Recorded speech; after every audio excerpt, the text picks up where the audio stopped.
So since my last review was on the legendary Porsche Carrera GT, I figured a good follow-up to that review would be to review its successor, the Porsche 918 Spyder. Despite being one of the first modern hybrid cars produced by Porsche, there's little controversy about this car's legendary status, with good examples like this going for almost $2 million. So today I'm going to talk about the powertrain, the performance specs, exterior and interior features on this beautiful, magnificent Porsche 918 Spyder with the Weissach package. So let's get right into the video.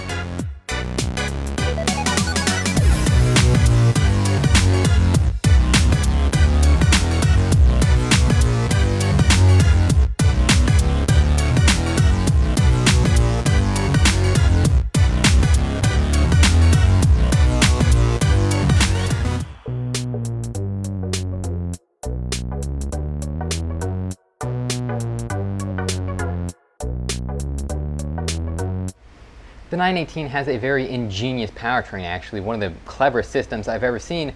The rear axle is powered by a 4.6-liter naturally aspirated V8 engine with a 9,150 RPM redline plus an electric motor. And then on the front axle you have another electric motor, which gives the car an all-wheel drive system that it otherwise wouldn't have if it weren't a hybrid. And that hybrid system gets 887 combined horsepower and 944 pound-feet of torque for some incredible accelerations. And all that power is handled by a 7-speed dual-clutch PDK transmission that's actually mounted underneath the car a little bit differently from Porsche's other models of the time, like the 911 and the Cayman. It's actually flipped upside down, reversed 180 degrees, so it can sit even lower in the car and have more weight underneath, giving the car an even lower center of gravity and better overall driving dynamics.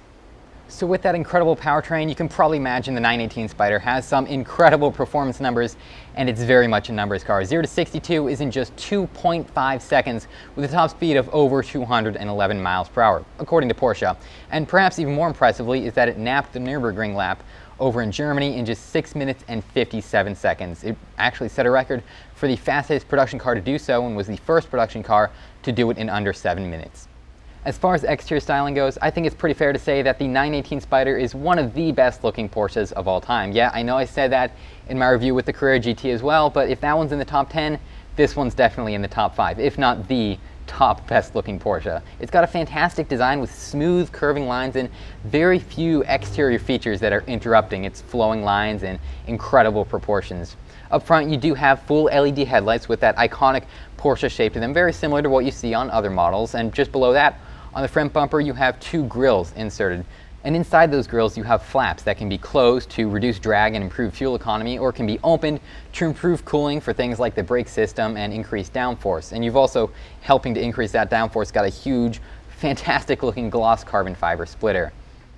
On the side, the Porsche 918 Spyder comes with lime green brake calipers only, also a couple huge side intakes that swoop up almost onto the roof of the car. Also, you've got a cap for the fuel, and then on the other side of the car you have a port for charging, so it's almost like there's 2 gas caps to the car because it is a plug-in hybrid electric vehicle. But moving on to the back of the car, it has a top exit exhaust system that's designed to keep heat away from the engine block and an electronically controlled rear spoiler. With its light carbon fiber monocoque chassis, the curb weight should be right around 3,700 pounds.